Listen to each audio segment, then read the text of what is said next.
Hey folks, welcome to The View. Jer here, and the 7th of October with some Leeds news.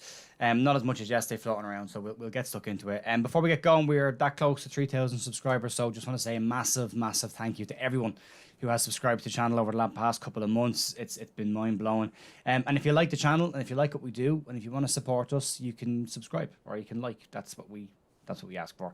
I don't do this very often. I do maybe once a week I'll ask for this, so there's my one a week. Done. Out the way.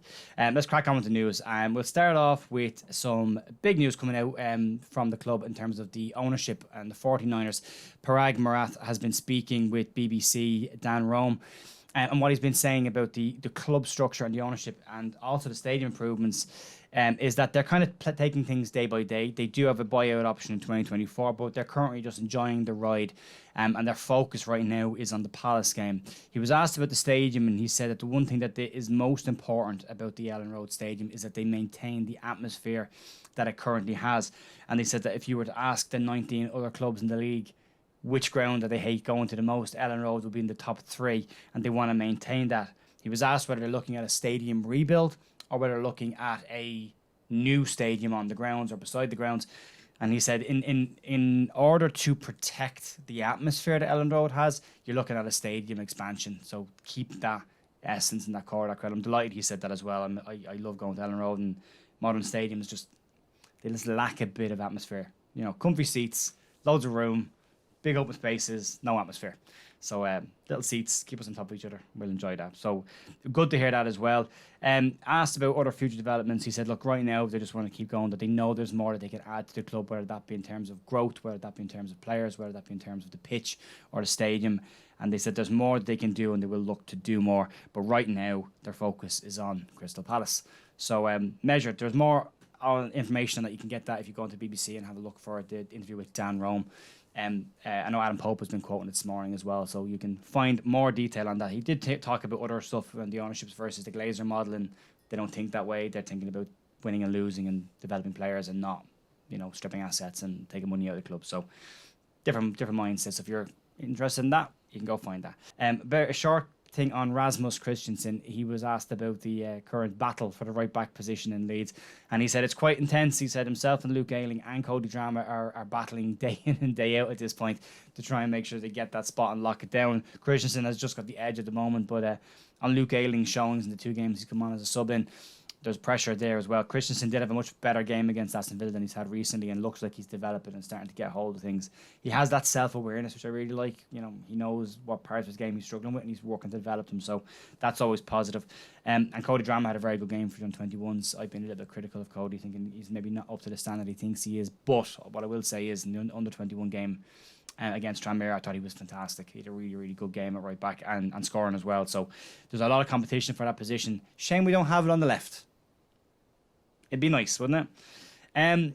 So moving on then and talking about managerial stuff, and what's come out this morning is, wait for this, Southampton have Jesse Marsh on a short list of managers that they want to replace Hassan Hüttl. He's also a short list with Steve Cooper. It's a very unusual short list with Steve Cooper and Jesse Marsh. But he is said to be one of their main candidates that they are hoping to prize away from Leeds to Southampton. Now, Jesse Marsh commented recently, and it may have been to do with this, where he said that if an offer came in for him from any other club or anywhere right now, he wouldn't take it. He's very, very happy at Leeds, and he wants to build his project here. The big one with Jesse Marsh is always the US national men's team, and that's always lingering in the background if things don't go well leading into the World Cup, or if the World Cup doesn't go particularly well. He's kind of top of the pile for what they're looking for. So, but Southampton, after our manager, I'd be shocked if he moved to Southampton. Couldn't see that happen. Speaking of Jesse Marsh and some older players that played for him, a player that's been linked quite regularly with Leeds over the last month or two is Noah Okafor. The Salzburg player, 22 years of age, attacker, has got 8 goals in 14 games this season. He's scored 3 goals in the Champions League as well. Being linked very heavily with Leeds again. He is the attacker that Leeds reckon that they're missing. And guess what? We're going after attacker who's doing well in the Champions League, and so are AC Milan.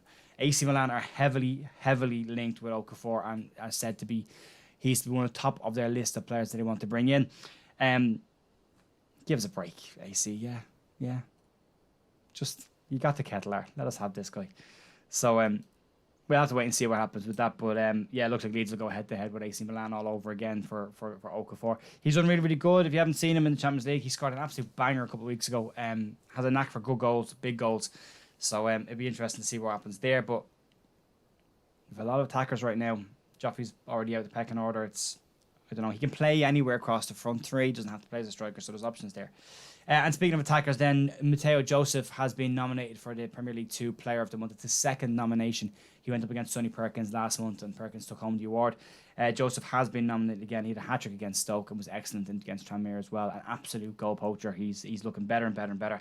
And he captained the under-21s in the Papa John's trophy against Tranmere during the week as well. So he's doing really, really well. So can't be far away from the bench at this stage. If you look at Perkins, him and Joffrey competing for those spots on the bench. The other thing to go through real quickly is that the press conference is today, so we won't have any updates on Jesse Marsh's press conference today.